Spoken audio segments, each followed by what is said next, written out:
Surabaya. Jadi pasangan suami istri ini sebenarnya sudah menikah 9 tahun, dan tentu saja selama pernikahannya sangat dipengaruhi juga belum hadirnya buah hati, sehingga semangat atau mental terutama istri sangat dipengaruhi dengan belum berhasilnya memulai kehamilan. Dan sebenarnya pasangan suami istri sudah memeriksakan diri ke banyak dokter sebelumnya. Akhirnya diketahui bahwa masalah utama tidak terjadinya kehamilan bagi pasangan suami istri adalah pada istri. Artinya ada masalah di saluran telurnya. Dan kemudian atas rekomendasi dari suatu rumah sakit di daerah Jakarta Utara, pasien ini dianjurkan untuk berkunjung ke klinik Morula di daerah Menteng, karena menurut informasi klinik Morula khusus menangani pasien-pasien yang sulit memiliki keturunan. Pasien ini akhirnya datang ke klinik Morula di Menteng dan kemudian memutuskan untuk bertemu atau berkonsultasi dengan saya, dengan pertimbangan waktu itu karena saya sebagai dokter yang paling senior dan yang melahirkan bayi tabung yang pertama di klinik Morula.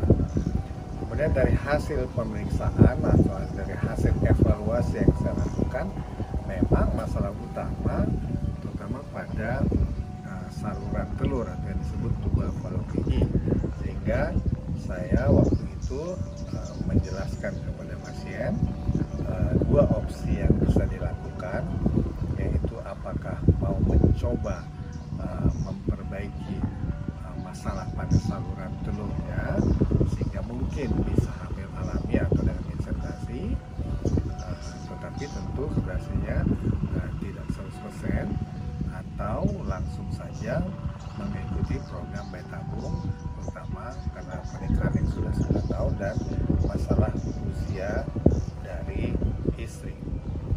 Akhirnya pasien memutuskan untuk langsung saja mengikuti program bayi tabung di Morula.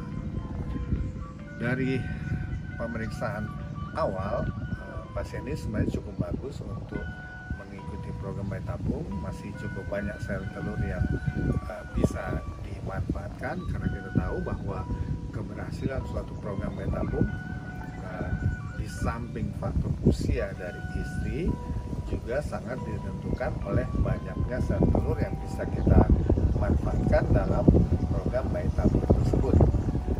Jadi pasien ini sebenarnya dapat diambil cukup banyak sel telur sehingga didapatkan juga embrio yang cukup banyak. Kemudian dilakukan transfer embrio yang diperoleh. Tapi pada kesempatan pertama, artinya pada transfer yang pertama, ternyata pasien belum berhasil hamil. Pasien merasa waktu itu belum maksimal pasca embrio ditransfer untuk mengusahakan supaya embrio bisa menempel di dinding rahim. Pasien merasa juga tidak mendapatkan cukup informasi apa yang harus dilakukan setelah embrio transfer. Misalnya apakah harus istirahat, tidak boleh berendam air panas. Kemudian setelah diberikan penjelasan bahwa setelah transfer embrio ke dalam rahim sebenarnya memang tidak ada lagi hal yang bisa dilakukan maupun tidak dilakukan oleh pasien supaya embrio bisa menempel di rahim, artinya supaya bisa terjadi kehamilan.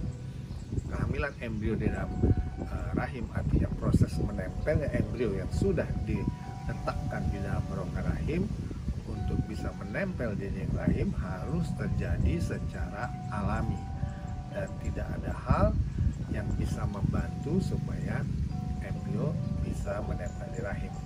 Akhirnya pasien mau memahami penjelasan yang diberikan dan kemudian mau mencoba lagi mentransfer embrio yang masih tersisa atau yang masih dibekukan. Kemudian karena sudah ditransfer satu kali, pasien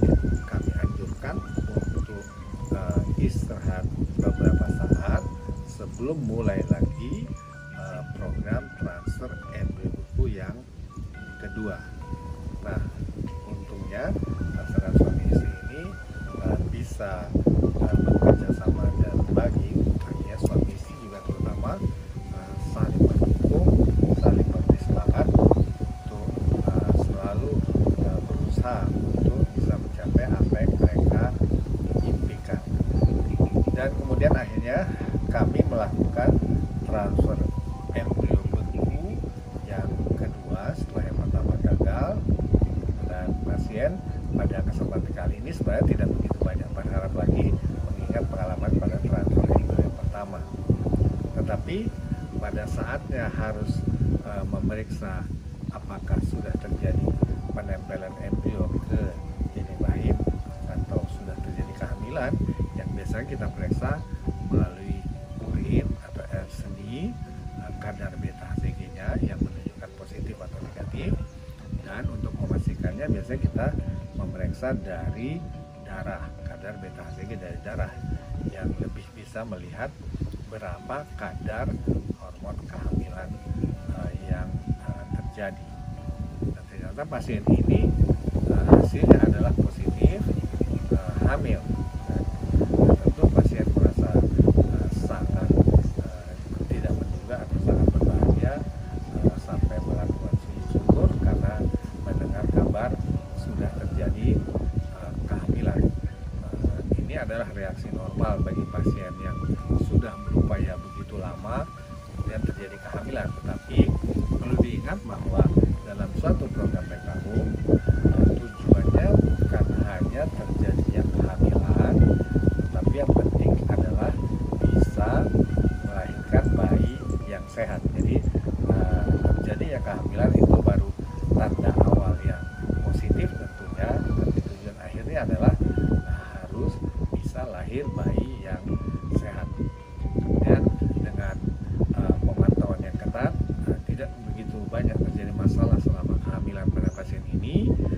Dan pasien memutuskan mungkin karena lebih dekat dengan tempat tinggal untuk melahirkan di rumah sakit lain. Dan akhirnya pasien memang bisa melahirkan seorang bayi laki-laki yang kemudian tumbuh dan berkembang jadi anak yang sehat sampai saat ini. Jadi dari cerita ini menunjukkan bahwa dengan terus berusaha, terus semangat untuk bisa hamil,